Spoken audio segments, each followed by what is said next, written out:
Let's talk about why WordPress is still the smartest website choice for businesses in 2026. Not because it's been around the longest or because it's popular, but because it still solves real problems for real businesses. In 2026, there are more ways to build a website than ever before. You have AI builders, no code tools, design platforms, and one click solutions. So, if you are a business owner, it's fair to ask, why will I still choose WordPress? And this video isn't about trends, it's about long term clarity, control, and growth. Let's start with the facts, not opinions. Right now, WordPress powers roughly 43% of all websites on the entire internet. That's nearly half the web. When it comes to content management systems specifically, WordPress controls around 60% of the global CMS market. That's not hype, that's adoption at scale. There are tens of thousands of plugins and integrations that allow businesses to add things like donations to their website, events, bookings. You can add podcasts. You can add all types of forms to your website. You can have a memberships section.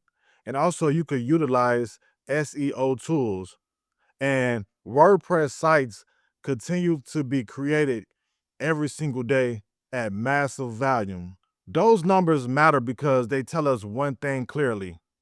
Businesses don't choose WordPress by accident.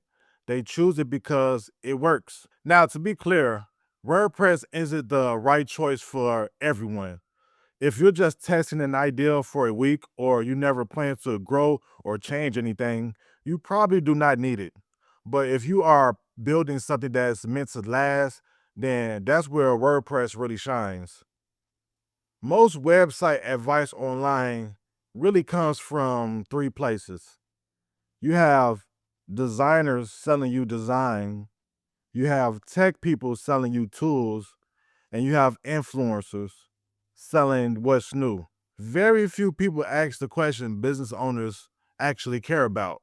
Will this platform still work when my business changes? Because businesses evolve and your website has to evolve with you. When I help businesses choose a website platform, I look at three things, right? For one, I look at ownership, I look at visibility, and I also look at adaptability. Any platform you choose should support all three, not just one. Let me give you a real example. Back in 2020, I started working with a church. At the time, connecting with people in person suddenly became difficult, and their website became the central place people went to stay connected. They were using a do it yourself website builder, and it wasn't doing a good job. It didn't represent who they were.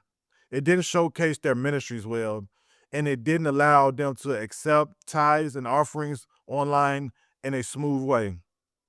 Their online presence didn't reflect the quality or organization of the church itself. So from the beginning, I recommended WordPress, not because it was familiar, but because I knew future growth mattered. With WordPress, we were able to optimize the site so it showed up properly on Google, connect the website directly to their Google presence, and integrate online donations through PayPal, build ministry pages, event pages, prayer request forms, and contact forms. Really keep everything on the site instead of forcing people elsewhere. And just as important, they own their website. They weren't locked into a platform that could change pricing, features, or rules. One thing that's important to me is clarity before development. I do not just pick a theme.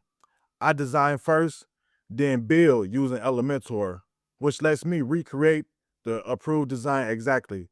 That means the client knows what they're getting, and that comes out to fewer revisions and better outcomes overall. After launch, a few things happen naturally.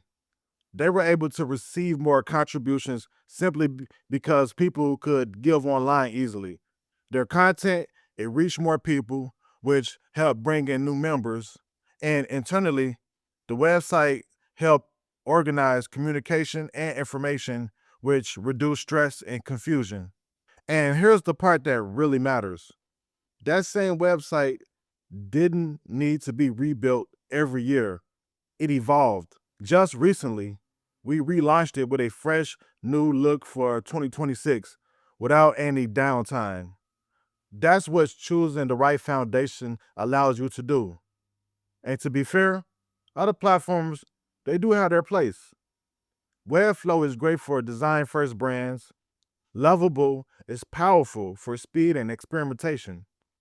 But for most businesses that care about ownership, visibility, and adaptability, WordPress still sits in the strongest position.